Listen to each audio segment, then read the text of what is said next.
Boa noite, pessoal. Aqui é o Antônio. Sou flauta maker, luthier, né, de flauta. Também faço instrumentos de percussão.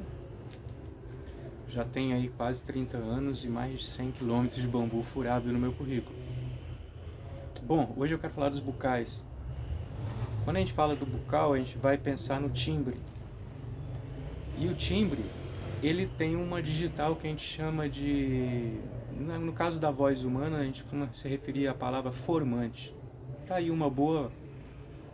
Como é que é a palavra-chave para vocês buscarem saber. Mas o formante, ele é o espectro das frequências, né? Quando aquilo se desenvolve no tempo, a gente costuma chamar de envelope acústico. Mas o timbre, ele tem essa digital, então cada corpo sonoro ele vai emitir uma digital que é na totalidade de todas as suas partes, né? Componentes. Então o timbre ele é um resumo da ópera, se assim podemos dizer, e ele é fruto de uma coisa que a gente costuma se referir como receita sonora. E dentro desse contexto da receita, você tem primazia. Por exemplo, se a gente toca uma sopra, né, uma flauta de pan,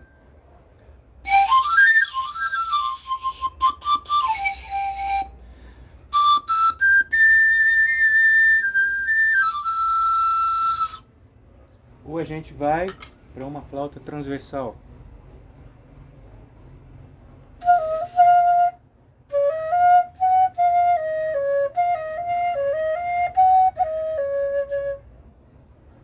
Bom, meus exemplos aqui são mesmo mais didáticos, viu, gente? Ou então a gente pega agora uma flauta, né, com bocal. Eu estou fazendo referência aos mecanismos de onde o som é produzido, nos bocais, né?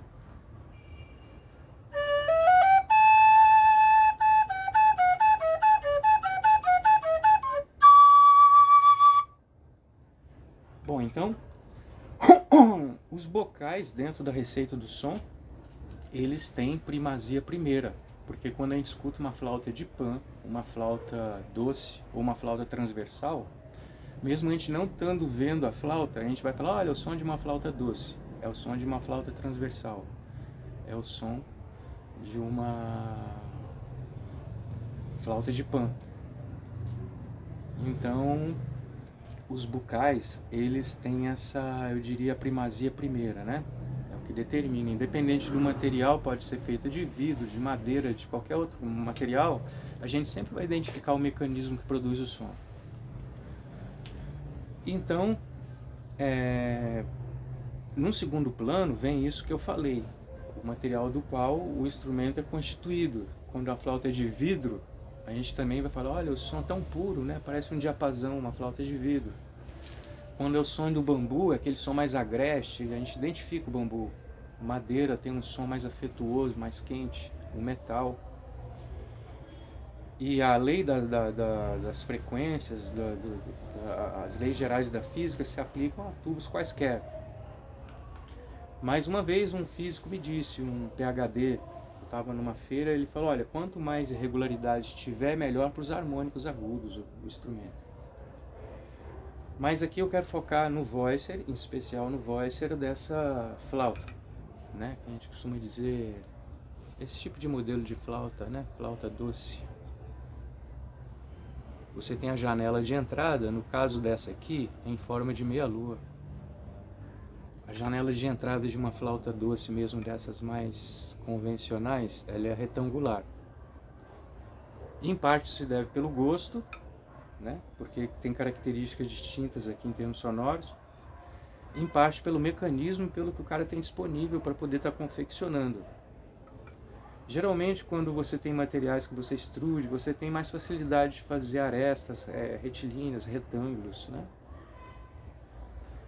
E também você, entre aspas, diminui o atrito interno pela maior área de exposição ao jato de ar. Uma regra que é quase geral, que eu nunca vi fugir a regra, é que a entrada do ar ela é sempre maior do que a saída. Se você faz o inverso, dificilmente você vai conseguir tirar um som. Então você tem aqui essa paleta fixa, né, que a gente vai chamar aqui de lígula, né, tem outros nomes também, o conjunto todo é o voicer. Aí você tem a pista interna, as janelas, né? Elas vão conduzir o ar através de uma região chamada pista. A entrada do ar é sempre maior que a saída. Nesse caso aí dela ter essa forma em meia-lua, ela acaba por direcionar o jato de ar, porque à medida que as paredes se afunilam nas laterais da meia-lua ali, o atrito interno aumenta e acaba conduzindo o ato de ar de forma centralizada, né, no vértice da lígula. No outro, a distribuição é mais homogênea do jato de ar. Isso tem implicação no timbre de cada uma delas. A flauta doce, com essa característica aqui, ela vai priorizar os harmônicos agudos na região aguda.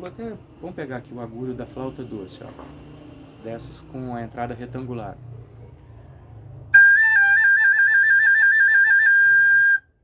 Você vê que ele é mais potente, né? Ele acentua mais e tem uma distribuição mais equilibrada dos harmônicos. Nesse aqui,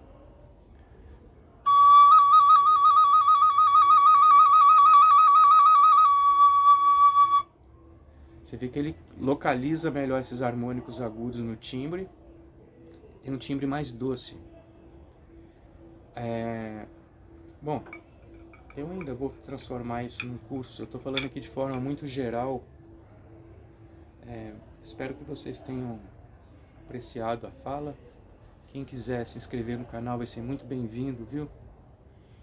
Futuramente eu quero ver se eu divido em módulos cada um desses, porque aqui eu falei muito por cima, né? Se for falar do material em si, você tem que levar em consideração características como a densidade, a impedância do material, a velocidade da onda. A impedância ela vai implicar na absorção do som, na reflexão do som, na transmissão do som. Então tem muitos parâmetros assim, isso é mais para quem gosta de fazer, especular, né? Eu gosto de mexer com tudo que foi matéria viva, assim, madeiras, caules, geralmente caules fistulosos. Você tem aqueles pneumatóforas, que são aquelas raízes que crescem no pântano, né? Elas são, se você põe para secar, em geral elas desenvolvem uma medula vazia, oca, praticamente dá para fazer flautas também, eu gosto muito. O bambu nem se fala, esse gênero Phyllostachys nigra aqui, ele é o bambu campeão. Até hoje não encontrei um melhor em termos de timbre e facilidade de trabalhar ele também, porque os nós dele são uma verdadeira película, você é muito fácil limpar por dentro. É isso. Então até o próximo vídeo. Valeu!